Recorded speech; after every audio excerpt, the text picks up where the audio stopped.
All paravet पशु मित्र मैत्री कार्यकर्ता सेवा समिति संघ के बैनर तले विकास भवन पर किया गया प्रदर्शन, जिन्होंने नियमित मानदेय के प्रस्ताव की स्वीकृति न मिलने को लेकर कार्य बहिष्कार की चेतावनी दी है। इस संबंध में समिति के पदाधिकारियों ने एक ज्ञापन सौंपा और मांगे पूरी न होने के लिए 7 सितंबर से अनिश्चितकालीन भूख हड़ताल का अल्टीमेटम दिया है। विकास भवन पर खड़े यह लोग पशु मित्र मैत्री कार्यकर्ता सेवा समिति संघ के पदाधिकारी हैं, जिन्होंने संबंधित विभाग द्वारा वादा खिलाफी का आरोप लगाया है। उनका कहना है कि नियमित मानदेय के प्रस्ताव की प्रकृति न मिलने से सभी लोगों में भारी निराशा है। उन्होंने कहा कि विभाग द्वारा नियम और शर्तों से हटकर भी काम लिया जा रहा है, जिसको लेकर सभी लोगों ने आपत्ति जाहिर की और कहा कि अब काम के बदले दाम मिलने पर ही काम करेंगे। तो हमारी जो भर्ती हुई थी स्वरोजगार के रूप में हुई थी, उसमें हमारे कार्य थे एक केवल बधियाकरण, AI, कृत्रिम गर्भाधान और वैक्सीनेशन।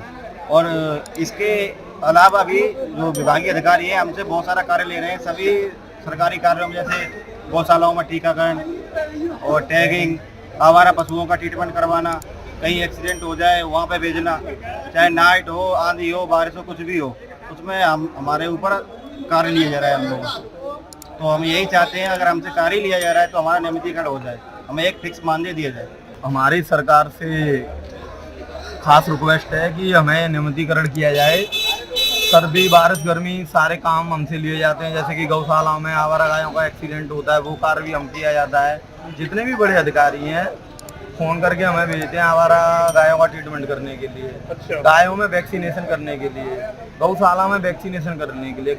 गांव-गांव में जो जितने भी ग्राम पंचायत हैं, सभी ग्राम पंचायतों में FMD, PPR और LSD अन्य सारी वैक्सीनें हम नियमित रूप से करते हैं। पशु जनगणना भी हम करते हैं। उसके बावजूद भी ना तो हमें सरकार 1 रुपया देती है और ना ही हमें टाइम से कोई मानदेय देती है। तो इस काम के एवज में क्या दिया जाता है? इस काम के एवज में एक बहुत छोटी सी राशि दी जाती है, जिस राशि की आप तुलना एक बच्चे को लॉलीपॉप दिलवाने के लिए कितनी दी जाती है? 2 रुपए दी जाती है। एक टीकाकरण के लिए 2 रुपए दी जाती है।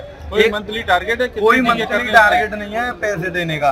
अगर आप एक पशु का टीका करोगे 2 रुपए, आजकल 2 रुपए से क्या आता है, एक बच्चे के लिए टॉपी नहीं आती। टीकाकरण हर महीने चलता है या नहीं, साल में एक बार चलता है। नहीं, जब आप सेवा शर्तों में तो कुछ चीजें आई होंगी ना। सेवा शर्तों में ये भी हम स्वरोजगार के थ्रू पैरावेट नियुक्त किए थे, लेकिन सरकार ने हमसे सरकारी कार्य लेना स्टार्ट कर दिया।